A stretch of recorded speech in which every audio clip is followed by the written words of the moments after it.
that inflammatory condition in the colon, and polyps don't grow at those rates. Or if they're there, they stop growing, and we're likely to die of old age before we die of the polyps turning into colon cancer. We've mentioned turmeric. It's a powerful antioxidant, anti-inflammatory agent. So that's one of the mechanisms it can do. In India, they have like 50 times less colon cancer than Americans. And they're attributing it to the antioxidant effect, the anti-inflammation effect on our body that adding turmeric does. Like curry is what's the heart of curry? Is turmeric. And so if you don't necessarily eat Indian dishes, you're not growing up eating 3 meals of Indian food, sometimes you can get the same effect by taking some of these products as a supplement. So a lot of us are making these choices every day. Well, which food is better than one over the other? And so some people, some scientists have actually gone to the trouble to say, well, if I'm going to spend time buying groceries, which one should I buy so that I can make the most, instead of empty calories, I would call it superfoods. Foods that have an abundance of these antioxidants in them. So a superfood comes packaged with these antioxidants without you having to worry about which one. There's thousands of them.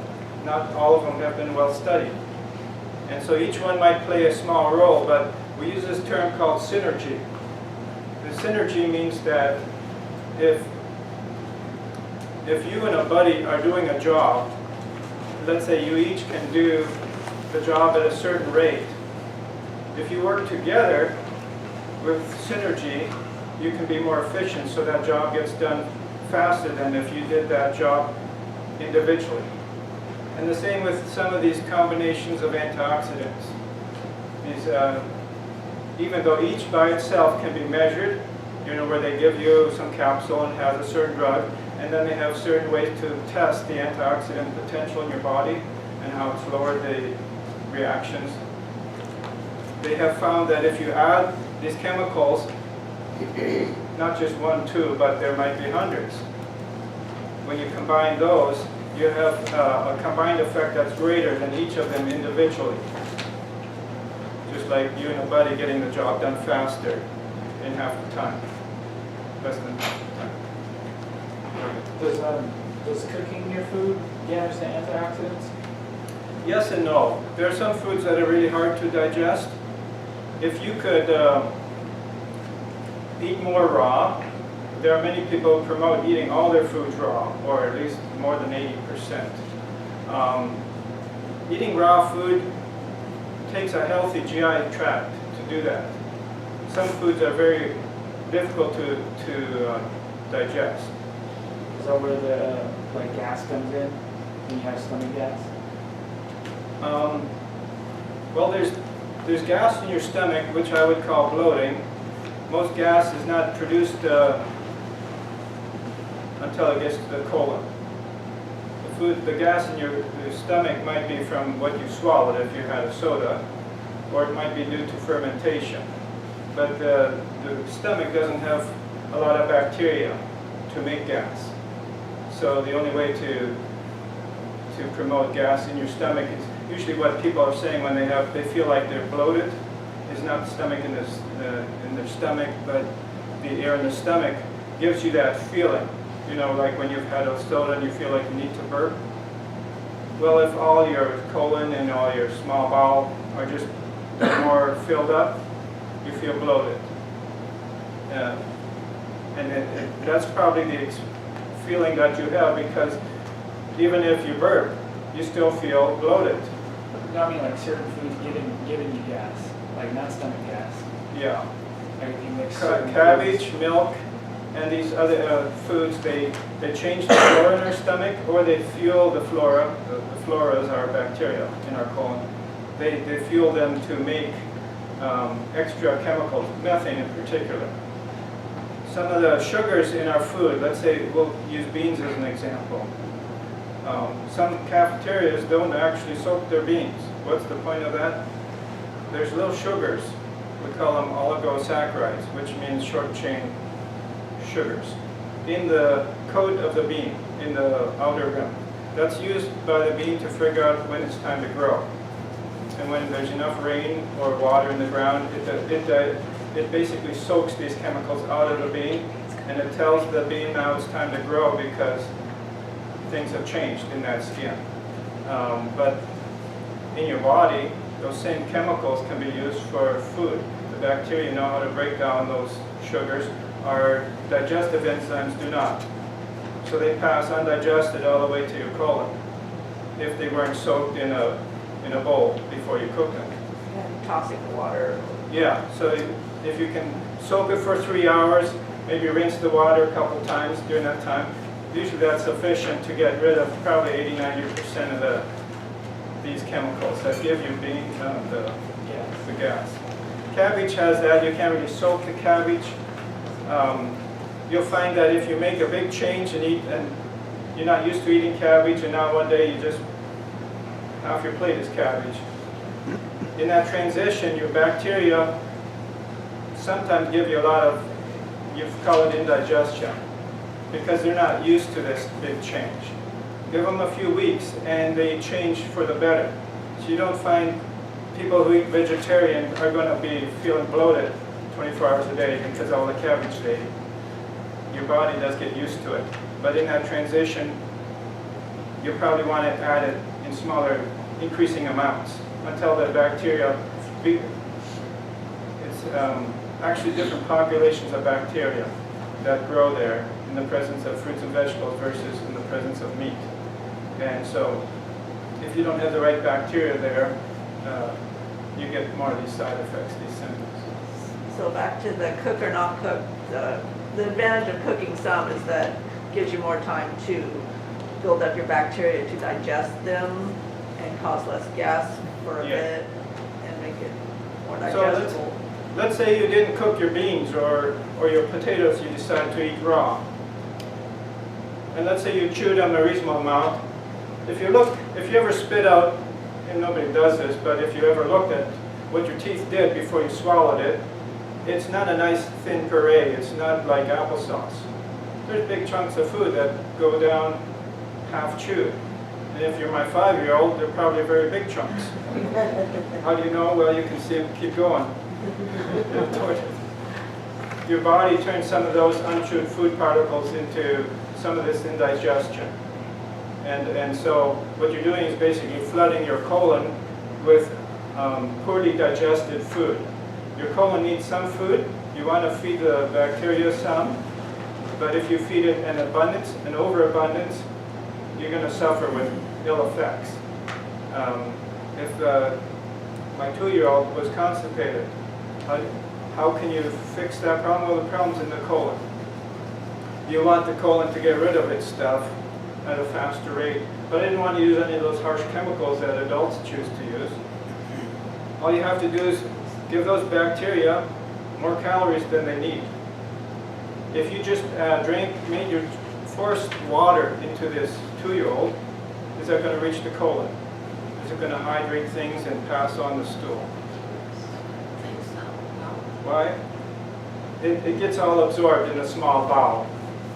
It doesn't make it to the colon. So how can water make it to the colon, where that's the problem, right? You want to get more water there because things are too hard. Fruits and vegetables. You have to mix it with fiber. You have to mix it with electrolytes, because the fiber and the electrolytes act like a sponge and keep the water passing through. So that water can't now be absorbed in your small bowel. The electrolytes act like a magnet, you can think of. They suck the water back into the small bowel. Sugar does that. Any kind of molecules in our food will do that. If you just drink clean water, it's going to leave the small bowel. So that's the advantage of having fiber added with the water that's in our fruits and vegetables. Also, then to drink plain water as opposed to a watered down fruit juice is you want that water to rehydrate the body and not always just make it to the colon. Right. So Well, plain water. if you're drinking fruit juice, in reasonable quantities, it's going to be all digested so that before it ever gets to the end of the small bowel, those sugars have been absorbed. And then the water follows them and everything goes into the bloodstream. So again, there isn't that much water left over. So how do you keep it in there if all the sugars have been absorbed? You need fiber to act like a sponge to bring the water to the colon. Well, if you give a baby 16 ounces, that's 2 big bottles of milk. You switch that from milk to apple juice, and you've got an X-Lax product. Make sure you don't do that before church. It works on the colon. How does it work? Because there's now too much sugar for your enzymes to digest. A lot of that sugar now makes it all the way through. You're flooding the system with more than it can handle. You're going to absorb and digest a lot of that sugar, but all the undigested sugar that makes it to the colon now is pulling water with it. And it's going to just hydrate things and have its effect without the harsh chemicals. So that's a natural remedy for constipation, just overdose on apple juice. I wouldn't suggest that, if you're diabetic. Most children can handle that. They don't have issues of diabetes. But by understanding these principles, we can now make, smarter choices. You want to eat healthier foods, but you have to know what it's doing. Does it make a difference between the apple juice? Because you got filtered and unfiltered. Yeah, if you have filtered apple juice, you're just getting rid of the tiny bit of fiber that escapes. My parents used to go to this press where they made apple butter. And so it wasn't as sanitary as you might think. You take these big bushels of apples, you put them on a big burlap, wasn't sterilized. So you have several bushels there. They flap the burlap on top of itself. So now there's this little container of apples under this press. That's, I would say, 8 feet diameter. And it's a big hydraulic press, and so it can squeeze the juice. You try standing on that, you won't get any juice, but this press can do that. You get all the worms, everything. Yeah. You're leaving all the fiber behind, but not 100%. So that juice has a lot of sediment in it because some of the fiber still sneaks out, even though there's thick burlap for the fiber to sneak through. And so when you collect it in these big 5-gallon buckets on the side, it's now raw, unfiltered apple juice. And that's really what all these companies that make apple juice are getting. So they realize that you'd be turned off when you buy this, and then you turn it over, and there's this cloud of fiber, basically, is now circulating in there, and it looks like it's spoiled. If you've not encountered this, you think, well, there's something gross in my bottle of apple juice. So then they second filter it. They find a way to strain it so that even a little bit of fiber doesn't make it into your cup. But I would recommend eating the apple on peel. So there's some value to buying organic, so you don't have to worry about the pesticide residue. But if you wash your apple, the small bit of pesticide residues are not as bad as the residues that build up in the food chain. We talked about that about a month ago. These chemicals that build up in fat that we're eating in the form of a steak through amplification in the food chain or through fish that ate other fish. So these chemicals that we worry about, these residues, are of more of a concern for meat eaters than for plant eaters. I haven't seen a good study that says that people who just eat 100% organic food are actually living longer. So this is more a marketing ploy. It makes good sense. So if you have the choice, I'd say buy your foods that way. If you can't afford the extra $2 for the bag of apples, at least eat the apple instead of just eating potatoes because that's all you could afford. My point is these small residues can be handled by our liver if we give it enough antioxidants and other good chemicals in our food to keep the liver healthy.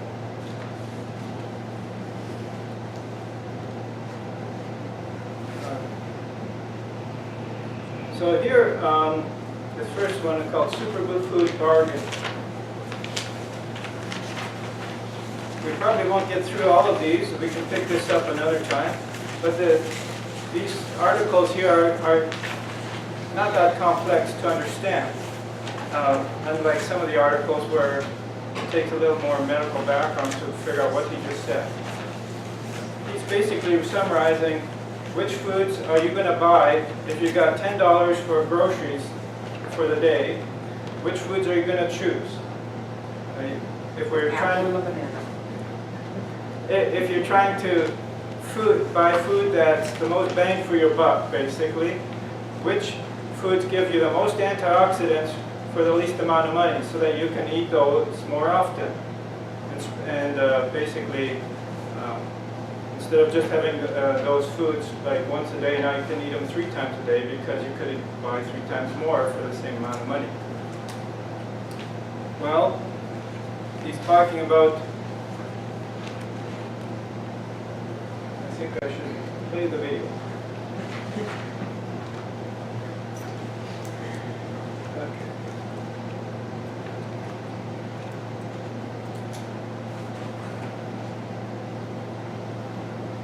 The best. Then And since we'll probably continue this another time, we'll touch this up. But I think the principles of these articles is what I'm trying to share. Every day, we're trying to decide, well, should we have a banana or an orange for breakfast? Which is better? Which has more antioxidants? If we don't like fruits for breakfast, let's say you like vegetables. Should we have cabbage? Should we have lettuce? Which is better? If we don't like cabbage, should we start practicing liking it because it's better value for your money? Because there's a lot of foods we've never eaten, but we might choose to eat, at least now and then, if we know how good they are. And so that's the kind of idea of this article. So here he starts talking and comparing these different foods. Is the monitor on? Yeah, I think it turned up. Yeah.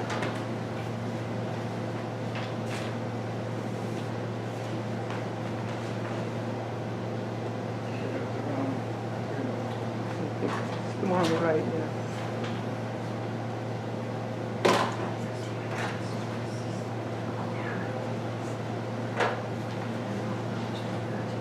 There you go.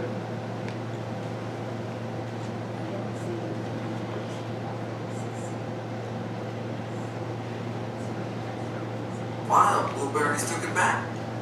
All right, still making a connection.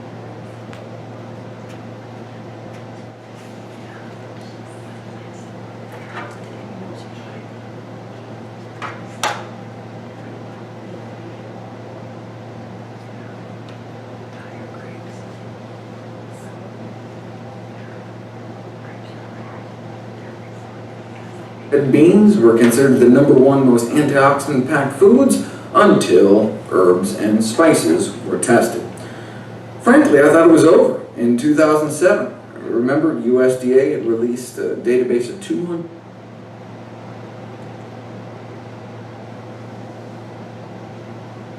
Not sure why it stopped. We can find this on that site, correct? Yes, you can. So, okay. So all of these articles are from nutritionfacts.org. Looks like I have 1 minute to finish. Which is the summary of this article? Which food is at the top of the list? Cabbage. Red cabbage. If you have not enjoyed red cabbage, maybe switch out your lettuce in your salad and try red cabbage. A lot of spices are way more concentrated in antioxidants. But do we eat a whole bowl of garlic or a whole bowl of cinnamon? You know, because they're so concentrated, you can get by with just sprinkling it on the food. It's still worth doing that. So I would encourage you to use a lot of these herbs and spices on your foods. If it's hard to eat the red cabbage or cabbage, red cabbage is really good on a bean burrito. They are. Yeah. And you can buy, I don't like it so chewy, and if you have like teeth that aren't in great shape or you have dentures, cabbage can be difficult. But you can run it through a food processor so that it's almost doesn't require chewing. You know, it does a better job than your teeth, let's say. Like a coleslaw? Yes. Yeah. And you can even get the green cabbage. I haven't seen the red cabbage. They call it angel hair cabbage at Safeway. It's cut much thinner, and so it's easier than to put it on some of these foods and not have this big, crunchy, poorly shredded result. I just grate some in my salad every day on a fine medium grater. That's easy to do, get a serving in. Yeah, and you have a little more control Yeah. by the slices, how you're shredding it.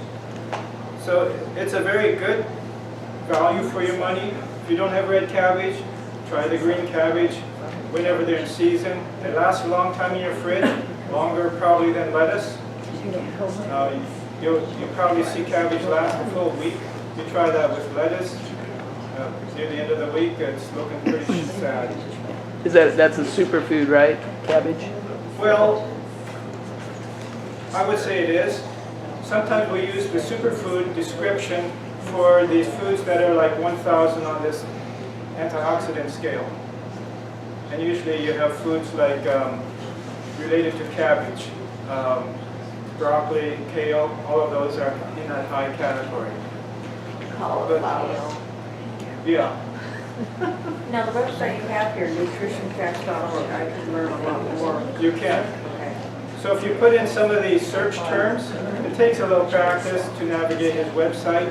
There's one place where you can put in search terms. Okay. And so if you put in the name of this here subject, superfood bargains, or if you spell this one specifically, you'll come up with a video Okay. to hear this. Because I find even myself, I'll forget this stuff if it's a few months old. Needs reminding. Yeah. So these garlic, onions, and all these foods that we use to season our food, aren't they just for flavor? They're just packed with goodness. And so if you're eating a potato and just putting salt on it, spruce it up with more antioxidants. Just douse it with a lot of garlic, add it fresh, add it powdered, whatever form you can get. Onions, dill weed, all these different ways to get more seasoning onto your food. Instead of just leaving it lower on the scale, we can bump up its value of antioxidants that way. And less butter. We'll pick this up next time. Let's close with a word of prayer.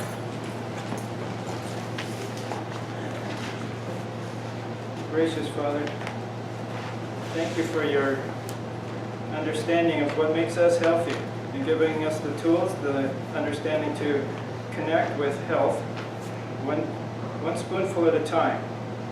May the things we learned today now go to become habits of health. May we realize this is a journey, and we move in that direction in small steps. May we learn to encourage each other as we're making steps to health that are much more valuable than any pill we can get. We pray this in the name of Jesus.